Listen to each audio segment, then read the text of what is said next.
जय श्रीराम. श्री ब्रह्मचैतन्य गोंदवलेकर महाराज यांच्या प्रवचने ह्या पुस्तकातील आज 18 मार्चचं प्रवचन. मला बघून तुम्हाला असं वाटलं असेल की आजच पाडवा आहे की काय. तसं नाही. मी एक शिक्षिका असल्यामुळे आज आपली महाराष्ट्राची संस्कृती, आपले दागदागिने हे आपल्या सर्व लोकांना कळावेत, मुलांना कळावेत, ह्यासाठी आम्हा शिक्षकांनी सगळ्यांनी ठरवून आज आमच्या शाळेमध्ये गुढीपाडवा साजरा करण्याचं ठरवलं. तर गुढीपाडवा उद्या आहे, पण सगळ्यांना आधीच रामाच्या नवरात्राच्या खूप खूप शुभेच्छा. त्याचा उत्साह मला आजपासूनच वाटतो आहे. तो सगळ्यांना शुभेच्छा. जय श्रीराम. सुरू करूयात आजचं प्रवचन. प्रपंचात भगवंताचे अनुसंधान ठेवा. तुम्ही इथे इतके जण जमला आहात, त्यापैकी कोणीही मला सांगावे आपली सर्व धडपड कशाकरिता असते.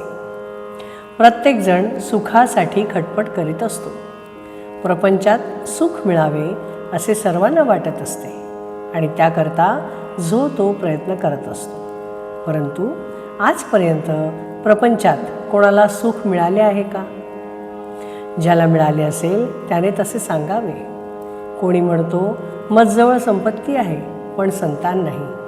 कुणी दरिद्री आहे म्हणून रडतो, तर कुणी काही तर कोणी काही सांगतच असतात आणि म्हणतो की माझी इच्छा पूर्ण झाल्यावर मी सुखी होईन. पण ती इच्छा तृप्त झाल्यावर दुसरी तयारच असते. म्हणजेच आपली हाव कधीही तृप्त होणे शक्य नाही. मृगजळ पिऊन कधी कोणी तृप्त झाला आहे का? प्रपंचच जिथे खोटा आहे तिथे सुख कसले मागतात. याचा अर्थ असा नाही की प्रपंच सोडावा, पण तो सुखाचा कसा होईल हे पाहत जावे. मी तुम्हाला खात्रीने सांगतो की प्रपंच जर सुखाचा करायचा असेल तर त्याला एकच उपाय आहे. तो अगदी सोपा आहे. तो म्हणजे प्रपंच माझा नाही, तो रामाचा आहे असे म्हणा म्हणजे झाले. हे दिसण्यात सोपे आहे, पण आचरणात आणायला मात्र अत्यंत कठीण आहे.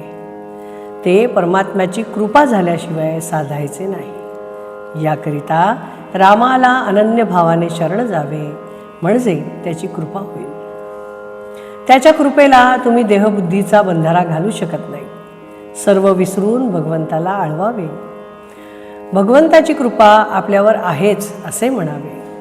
ती काम करीतच असते. आपण आपल्या शंकेने ती झाकून टाकू नये. आपण भगवंताला म्हणावे, भगवंता मी सर्वस्वी तुझा आहे.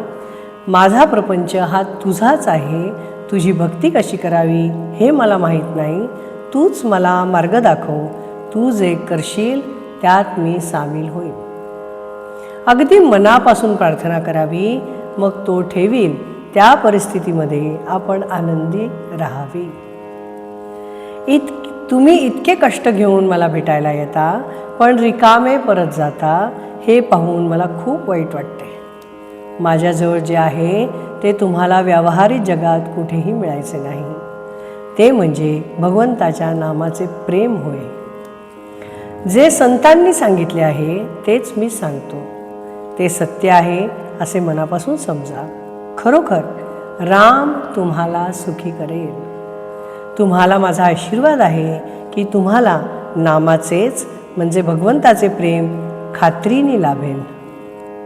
सुखाने प्रपंच करा, पण त्यामध्ये भगवंताचे अनुसंधान ठेवा. जय श्रीराम. श्रीराम जय राम जय जय राम. श्रीराम जय राम जय जय राम. श्रीराम जय राम जय जय राम.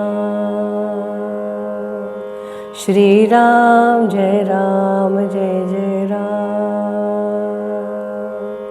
श्रीराम जय राम जय जय राम. जय श्रीराम.